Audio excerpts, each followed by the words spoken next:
Alright, let's talk about the Philippines, democracy, sausage sizzles, and voting. Specifically, online voting for overseas Filipino workers in the 2025 elections. It's a big deal. We're talking about potentially millions of voters casting their ballots from, well, literally everywhere.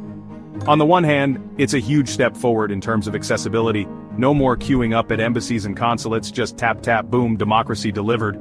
But, and this is a big but, like a really massive, but you could project the entire electoral map of the Philippines onto, there are some pretty serious risks involved. Think of it like ordering a delicious Silog online. Sure, it's convenient, but there's always a chance it might arrive cold or worse, with an unwanted side of food poisoning. And in this case, the food poisoning could be election interference, voter fraud, or a system meltdown that makes the 2000 US election look like a well-oiled ballot counting machine. So before we all get too excited about the prospect of Filipinos voting in their pajamas, let's unpack the potential pitfalls of online voting, shall we? Because as with most things in life, the devil is in the digital details. Let's start with the big one: security. We're talking about a system that needs to be more secure than a dictator's browser history. Because if there's one thing hackers love more than stealing your grandma's Facebook password, it's meddling in democratic elections. And trust me, they're more persistent than a telemarketer trying to sell you extended car insurance on a rotary phone. First up, we've got the classic hacking threat. Imagine a rogue nation, or, let's be honest, a bored teenager with a knack for code, deciding to tip the scales in favor of their preferred candidate.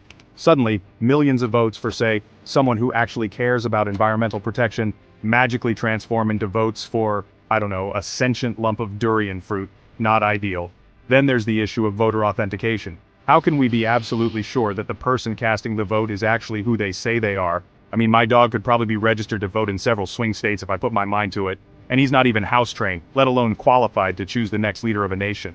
And let's not forget about the ever-popular man-in-the-middle attack, where hackers intercept your vote while it's en route to the digital ballot box and swap it out for something a little more aligned with their interests.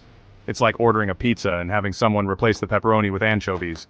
Sure, it's still technically a pizza, but it's not what you ordered, is it? And then of course there's the old reliable phishing scam.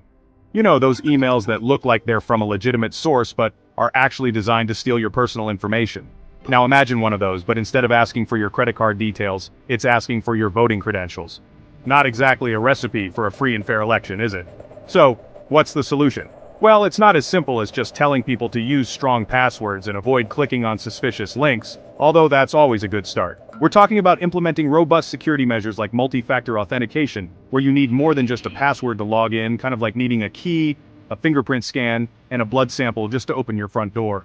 And then there's blockchain technology, which is basically a digital ledger that's nearly impossible to tamper with. Think of it like carving the election results into a mountain. Sure, someone could try to change them, but it would be really, really difficult and obvious. And finally, there's end-to-end encryption, which ensures that only the sender and receiver can access the information being transmitted. Basically, it's like sending your vote in a locked briefcase handcuffed to your wrist. Even if someone intercepts it, they won't be able to open it without your key. Look, I'm not saying online voting is impossible to secure, but it's like trying to herd cats while riding a unicycle on a tightrope. Difficult, to say the least, and the stakes are far too high to get it wrong. Alright, let's say, for the sake of argument, that we somehow managed to create an online voting system that's more secure than Fort Knox on lockdown. That's great, but it's only half the battle, because once those votes are cast, we need to make sure they're counted accurately and transparently. And that's where things get even trickier than trying to explain the appeal of balut to someone who's never tried it. See, with traditional paper-based voting, we have this thing called a paper trail. It's this revolutionary concept where every vote is recorded on a physical piece of paper, which can then be audited and recounted if needed. It's a bit like having a receipt for your democracy, you know, just in case there are any discrepancies. But with online voting, we're essentially shifting from a system where votes are counted by hand to one where they're tallied by algorithms. And while algorithms can be incredibly efficient, they can also be about as transparent as a politician's expense report. We're essentially trusting lines of code to accurately reflect the will of the people, and that's a lot of faith to put in something that can be brought down by a misplaced semicolon. Now, I'm not saying algorithms are inherently evil. They help us find cute cat videos online, for crying out loud. But when it comes to something as important as elections, we need to make sure those algorithms are open to scrutiny, like really, really open. We need a clear audit trail that shows exactly how the votes were counted, and we need to be able to verify those results independently. One solution could be a system where every voter receives a secure, verifiable receipt after they've cast their ballot. This receipt would contain a unique identifier that they could use to check that their vote was counted correctly, without revealing who they voted for. It's like getting a digital "I voted" sticker that also doubles as a guarantee that your voice was heard. And because no system is foolproof, we also need a backup plan. What happens if the online system crashes on election day? Or if there's a cyber attack that throws the entire process into chaos? We need a reliable offline backup system in place, kind of like having a spare tire in your car. You hope you'll never need it, but you're really glad you have it when you do. And to top it all off, we need an independent election security commission, a group of experts whose sole job is to ensure the integrity of the online voting system. Think of them as the digital guardians of democracy, watching over the process like hawks and making sure everything is above board. Look, I'm not saying it's going to be easy, but if we're going to entrust the future of Philippine democracy to ones and zeros, we need to make damn sure those ones and zeros are up to the task. Okay, so we've covered the security risks and the challenges of counting votes in the digital age, but let's take a step back and look at the bigger picture for a moment. Let's imagine for a moment that it's election day. Filipinos around the world are logging on to cast their votes, eager to have their voices heard. But then, something goes wrong. Maybe the system crashes under the weight of millions of simultaneous users, like a Zoom call with the entire population of Manila. Or perhaps a group of hackers successfully breaches the system and starts manipulating votes faster than you can say, "Hello, Garci." Suddenly, what was supposed to be a shining example of technological progress descends into utter chaos. Imagine the headlines: online voting system hacked, election results in doubt, OFWs disenfranchised as technical glitches plague online voting, nation in uproar as trust in democracy crumbles. Not exactly the kind of press coverage you want for your brand new online voting system, is it? And the consequences wouldn't just be limited to bad PR. We're talking about potentially throwing the entire election into disarray. The losing candidate cries foul, alleging vote rigging and demanding a recount. The international community expresses concerns about the legitimacy of the results. And the Filipino people, already disillusioned with a political system riddled with corruption and inefficiency, lose faith in democracy altogether. Now, I'm not saying that this dystopian scenario is inevitable, but it's a very real possibility, and one that we need to be prepared for.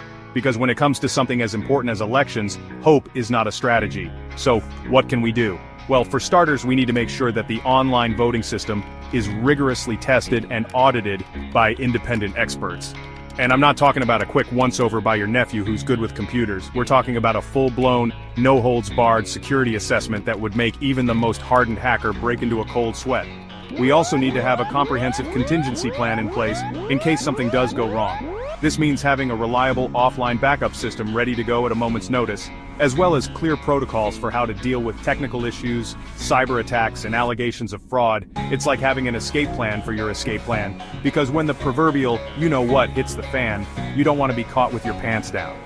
And perhaps most importantly, we need to make sure that OFWs are properly educated about how to use the online voting system safely and securely.